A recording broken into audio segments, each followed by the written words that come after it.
صاف صاف باتیں، صاف صاف احکامات دیے ہیں۔ میں نے عرض کیا نا کہ حدود وہ شرعی سزائیں ہیں جن کے اندر کوئی آدمی رد و بدل نہیں کر سکتا، تبدیلی نہیں کر سکتا، اس میں معاف نہیں کر سکتا۔ تو ہمارے ہاں جو بعض سزاؤں کے اندر بالخصوص قتل کے بارے میں جو سزا ہے قصاص، وہ قصاص بھی شرعی سزا ہے، ثابت ہو جانے کے بعد وارثوں کے علاوہ اس کو کوئی آدمی معاف نہیں کر سکتا۔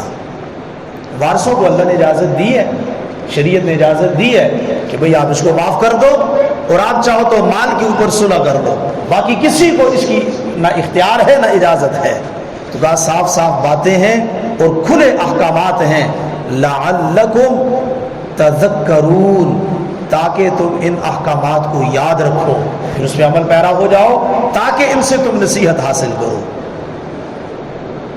الزانیۃ والزانی، بدکار عورت، بدکار مرد۔ آپ علیہ الصلوۃ والسلام سے پوچھا یا رسول اللہ، اس انسانوں میں سب سے سنگین گناہ کون سا ہے، سب سے قبیح ترین گناہ کون سا ہے؟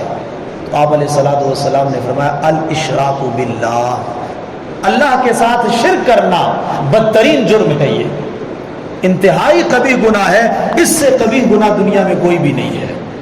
پھر صحابہ نے اس کے بعد پوچھا، تیسرے نمبر پہ آپ علیہ السلام نے فرمایا معاشرے کے اندر بدترین گناہ، قبیح ترین گناہ جو ہے، فرمایا وہ زنا ہے، وہ بدکاری ہے، غلط کاری ہے کہ ایک مرد اور عورت آپس میں نکاح کے بغیر آپس اپنی خواہش کو پورا کریں، اپنی شہوت کو پورا کریں، زنا اور بدکاری کریں، فرمایا بدترین جرم ہے، اس کی سزا مقرر کی۔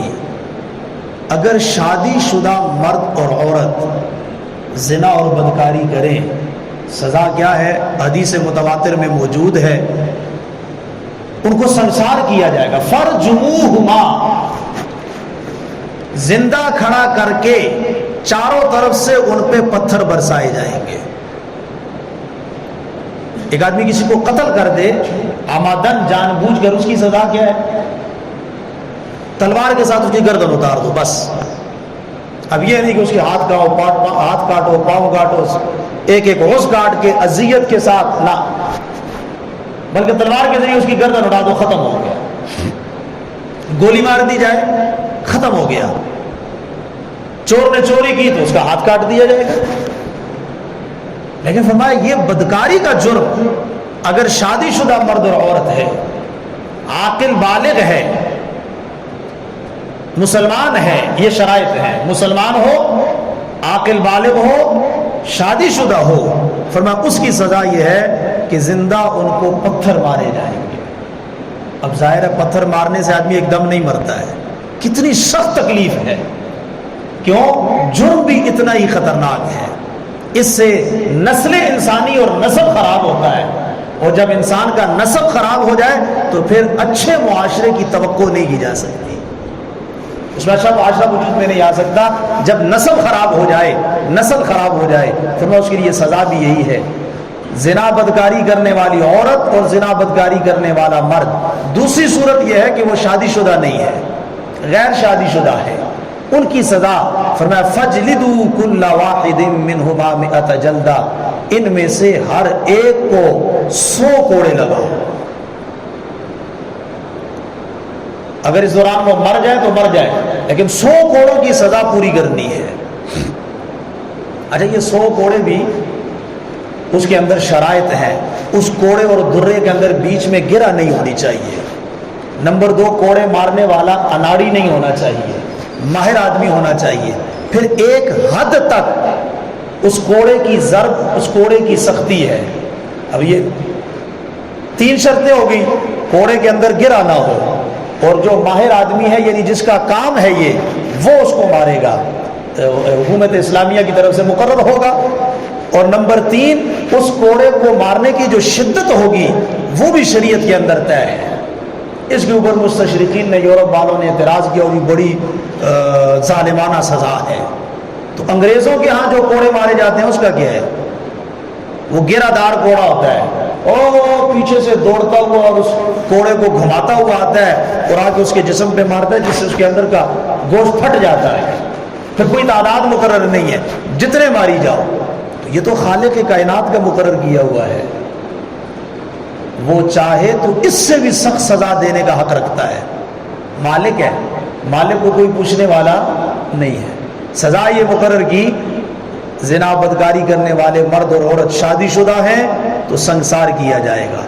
فرق یہ ہے، مرد کو میدان میں کھڑا کیا جائے گا، عورت کو گڑھا کھود کے یہاں تک اس عورت کو زمین کے اندر مٹی ڈال کے، تاکہ اس کی بے پردگی نہ ہو. جرم ثابت ہو جانے کے بعد 4 گواہوں سے آگے آ جائے گا، یا وہ بندہ خود اقرار کر لے.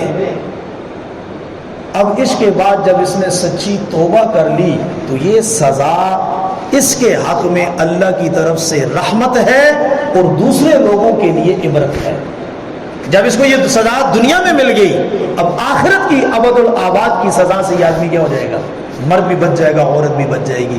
یہی وجہ ہے کہ حضور صلی اللہ علیہ وسلم کے دور میں جو 1-2 واقعات ہوئے، یہ بات ذہن میں رکھ لیجئے کہ ایسے واقعات حضور کے زمانے میں 1-2 ہوئے، سے زیادہ نہیں ہوئے. اور وہ بھی کیوں ہوئے وہ میں آگے عرض کر دوں گا. صحابی رسول حضور کی خدمت میں آئے اور کہا یا رسول اللہ طاہرنی طاہرنی طاہرنی، اے اللہ کے نبی جی مجھے پاک کر دیجئے. حضور صاحب نے کہا کیا ہوا؟ تو کہا مجھ سے یہ جرم ہو گیا. پھر کہا مجھے پاک کر لیجئے. پھر 4 دفعہ جب اقرار کیا کہ مجھے پاک کر دیجئے، تو پھر آپ علیہ السلام نے فرمایا کہ وہی فلان جگہ پر سارے جمع ہو جاؤ، اور پھر ان کے لیے اس حد شرعی کے نفاذ کا فیصلہ ہو گیا. سارے لوگ جمع ہو گئے اور وہاں پہ جب ان کو پتھر مارے تو ایک پتھر جو ان کے جسم پہ لگا تو وہاں سے خون کا فوارہ نکلا. ایک اور صحابی رسول قریب کھڑے تھے، جب ان کے کپڑوں پہ وہ خون آ کے لگا تو ان کی زبان سے کوئی سخت جملہ نکل گیا. حضور علیہ السلام نے سن لیا تو آپ علیہ السلام نے ان کا نام لے کے کہا ایسا نہ کہو. ماعز نے، ان کا نام ماعز تھا جن کے اوپر یہ حد جاری ہوئی، ماعز نے ایسی توبہ کی ہے کہ اگر اس توبہ کو پورے حجاز والوں پہ تقسیم کر دیا جائے تو اللہ سب کی مغفرت کر دے گا. لہذا ایسی بات اس کے بارے میں نہ کہو. تو یہ سزا اس بندے کے حق میں اگر اسے ندامت ہو جائے، وہ بندہ توبہ کر لے، تو یہ سزا اس کے لیے آخرت کی سزا سے حفاظت کا سبب بن جائے گی، اور یہ سزا پھر باقی رہنے والے لوگوں کے لیے نکالن عبرت بن جائے گی. 2 آدمیوں کو سزا مل جائے تو دیکھو کیسے معاشرے کے اندر سے جرائم ختم ہوتے ہیں. طالبان نے اپنے دور کے اندر، پچھلے سابقہ دور میں انہوں نے حدود جب جاری کی نا، 1-2 آدمیوں کے ہاتھ کاٹے، تو یہاں ایک جنرل ہوا کرتا تھا تو کہتا تھا اچھا میں اپنی ساری قوم کو ٹنڈا کر دوں. کہا نا کہ بھائی وہاں تو انہوں نے حد جاری کر دی ہے نا، ہاتھ کاٹ لیے ہیں، تو یہاں کے جنرل نے یہ کہا کہ میں تو پھر سارے پاکستانیوں کو ٹنڈا کر دوں، یعنی میری تو ساری قوم ہی چور ہے، میں کس کس کے ہاتھ کاٹوں گا. تو اب انہوں نے 2 کے جب ہاتھ کاٹے تو وہاں پر چوری کا تصور بھی نہیں ہے. بازار کھلے، دکانیں کو نماز کے اوقات میں شٹر نیچے کرنے کا مسئلہ نہیں ہے. یہاں پہ جب بات کی جاتی ہے نا جی بازار نماز کے اوقات میں نماز کے اوقات میں بازار بند ہونے چاہیے. پتہ ہے دکانداروں کا سب سے بڑا عذر کیا ہوتا ہے؟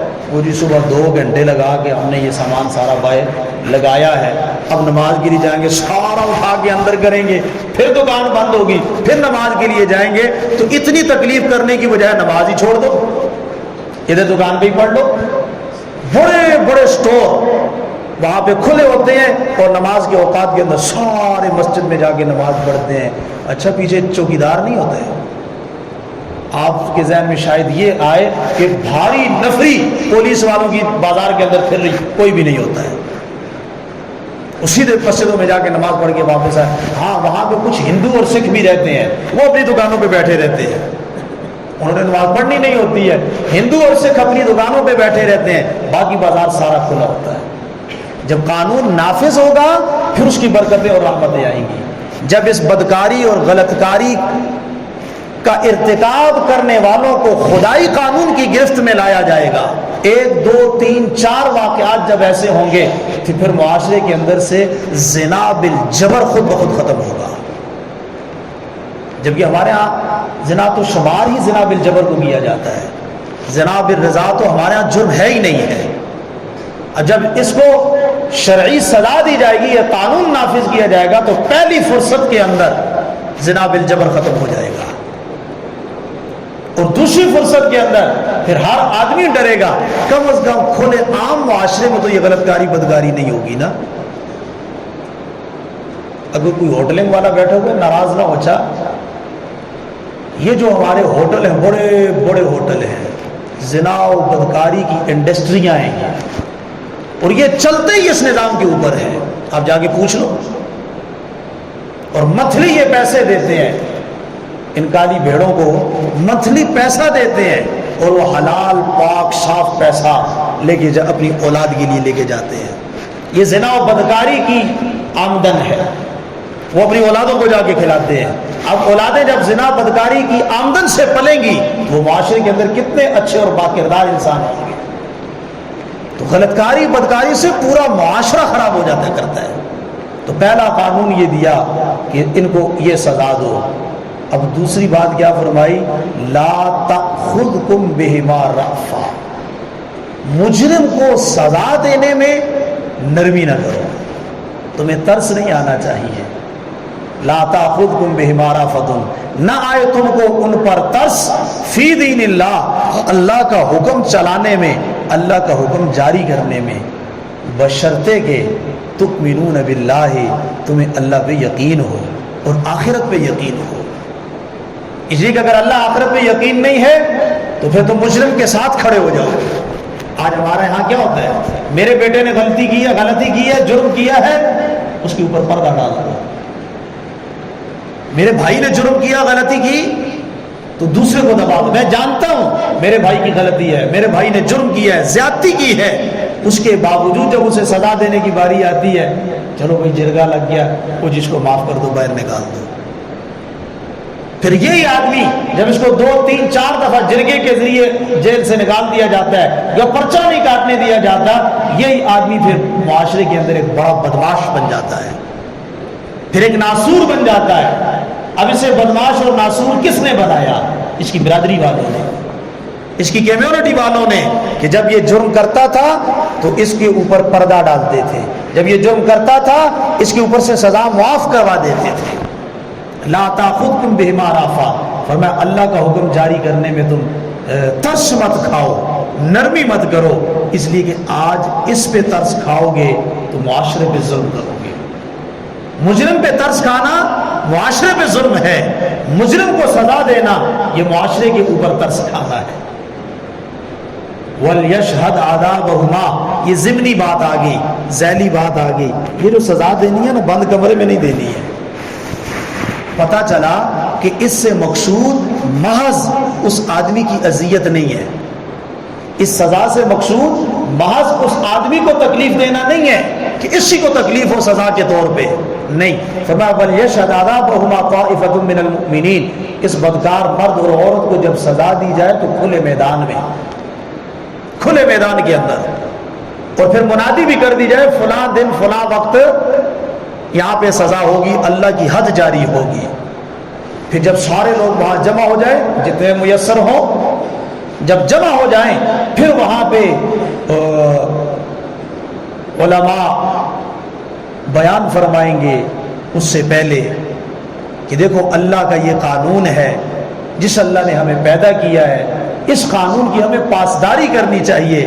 اس آدمی نے خدا کے اس قانون کو توڑا ہے، خدا کے قانون کو توڑا ہے، لہذا اس کے اوپر سزا بھی خدا کی طرف سے جو مقرر ہے وہ اس پہ نافذ کی جا رہی ہے۔ لہذا باقی لوگ احتیاط کریں، اس کا جرم بیان کیا، اس نے یہ جرم کیا، اس جرم کی سزا اسے یہ مل رہی ہے۔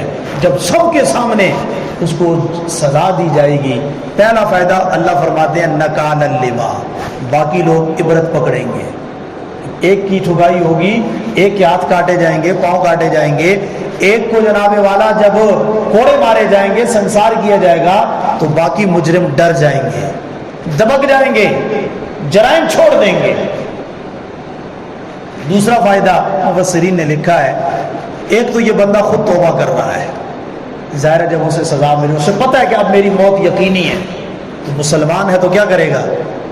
ہمیں غالب گمان یہی ہے کہ وہ توبہ کرے گا، وہ توبہ کرے گا، اللہ اسے معاف کر دیں گے۔ نمبر 2، پھر جب مسلمانوں کا ایک مجمع اس کے ارد گرد ہوگا، فرمایا یہ مسلمان بھی اس کے لیے دعا کریں گے، اے اللہ اس سے غلطی ہو گئی، اس سے جرم ہو گیا، اے اللہ آپ اسے معاف فرما دیں۔ یہ 2 مقاصد ہیں، لوگوں کا مجمع جمع کر کے پھر اس کے اندر اس کو سزا دی جائے۔ آپ کے علم ہے، آپ نے سنا ہے، آپ علیہ الصلوۃ والسلام نے فرمایا بدترین سود مسلمان کی آبروریزی ہے۔ کیا ہے؟ مسلمان کی آبروریزی ہے، اس کو ذلیل کرنا، رسوا کرنا بدترین سود ہے، اور سود کا سب سے کم درجہ اپنی ماں کے ساتھ بدکاری کرنے کے مترادف ہے۔ اور بدترین کیا ہے؟ مسلمان کو بے عزت کرنا، مسلمان کو رسوا کرنا، مسلمان کو بدنام کرنا، ذلیل کرنا۔ اس روایت کو بھی سامنے رکھیے اور اللہ کے اس حکم کو بھی سامنے رکھیے، جب اس زانی مرد اور عورت کو سزا دی جائے تو بند کمرے میں کدھر دینی ہے؟ میدان میں دینی ہے۔ کیا معلوم ہوا اس سے؟